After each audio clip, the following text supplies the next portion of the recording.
Hello, my name is Vanette, and I will be presenting pages 1 through 8 of this SW502 Neurodevelopment, Intellectual Development Disability. I will be concentrating on intellectual disability. With that, here is an overview of the disorder.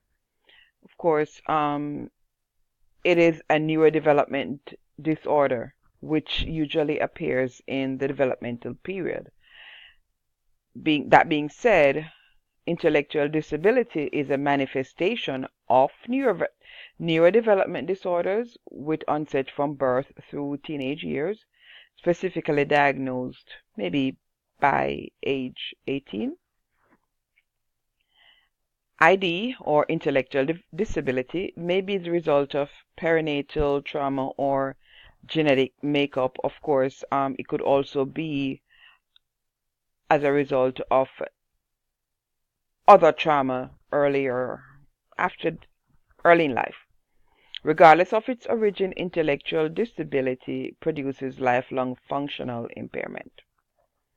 Individuals with intellectual disability may live into adulthood with families of their own. However, the adaptability of functions of each individual will depend on the level of the disability and the subsequent support received, or rather the support required and the support that they actually receive. It is important to identify the characteristics ideally associated with intellectual disability, which really is identifying how a child learns, portray what he or she learns, and how they function amongst their peers and overall communication skills, along with their personal care and understanding of their own safety. The characteristics of intellectual disability are, as you can see, the general mental disability, how they learn, and the actual delay of adaptive functioning. This being said, there is how do they reason? Can they problem solve? Are they abstract thinkers? How do they take care of themselves? Can they identify money, words, numbers? And of course, there is all that combined, they may fail a standardized test score. There's the social and communication issues also. And as you can see, there's speech and sound, slow comprehension, command of word. They might be easily upset. They might communicate with gestures. Actually, children with intellectual disability will learn at a slower pace because of their reasoning ability. This lower than normal reasoning may also carry over into the social communication skills. Slow comprehension and speech may result from hearing deficits, which further impairs the formation of syllables. Social skills will be affected due to the lower understanding and subsequent deficits. This will result in the child being upset or unable to relate to anybody's instructions, or even to a person's intention after they have said something to them. Individuals with intellectual disabilities may have distinct features associated with the specific disabilities. Some of these features may include short stature, or maybe just overly silent. There are other behaviors associated with intellectual disability. These are just maybe the child's way of trying to communicate or trying to show their lack of understanding thereof.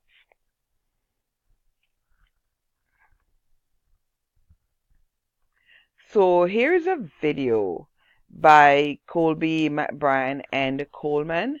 And this will give you will tell you more about the disability.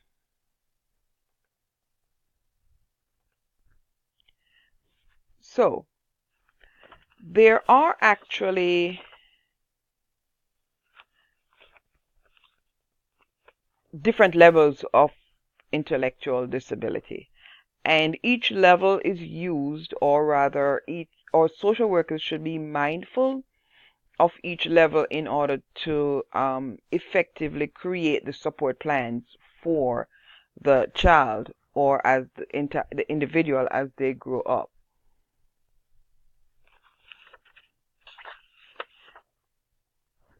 As I said, the DSM-5 identifies 4 levels of intellectual disability: the mild, moderate, severe, and of course the profound.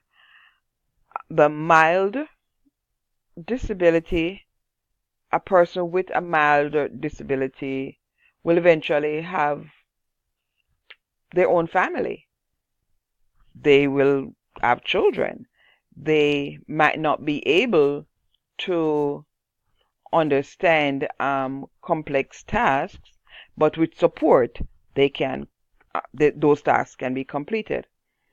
A person with moderate disability, this is more noticeable in how they are among their peers.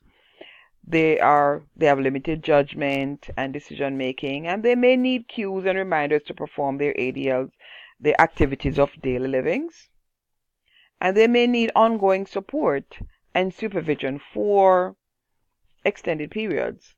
Then there is a severe level. These individuals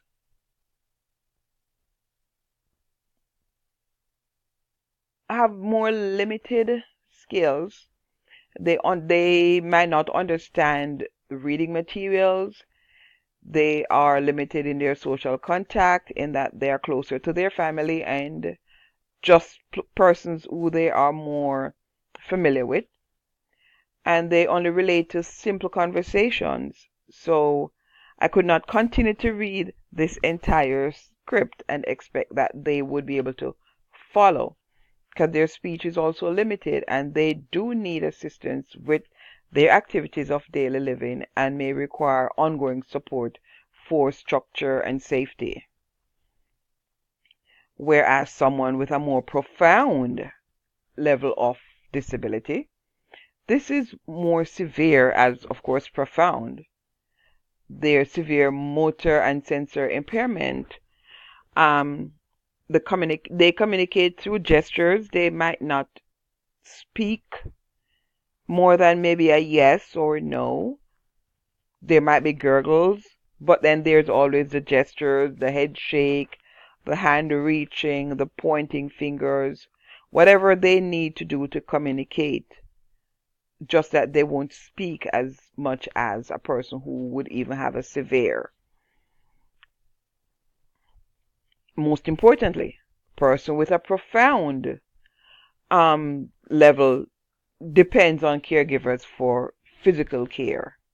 That is their activities of daily living. They might be able to hold their hands up or put their feet in the pants, but they won't be able to pull it up and do all that is needed. The intellectual disability diagnosis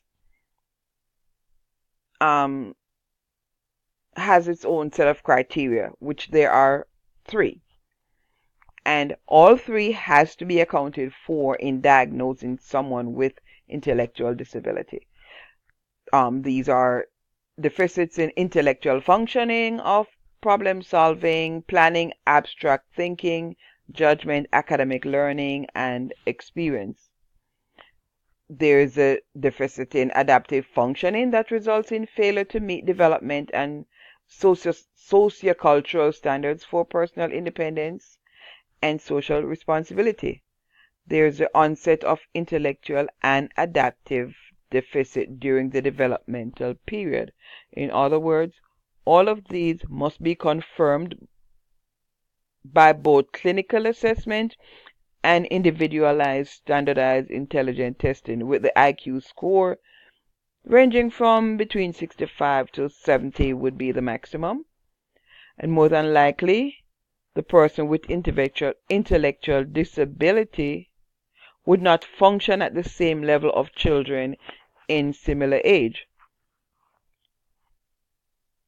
As I said, most importantly though, for it to be named an intellectual disability, all of these characteristics have to be accounted for, and the development period means that the diagnosis must be completed before early adulthood. Here are my references. Please feel free to contact me if you need a further explanation. Thank you.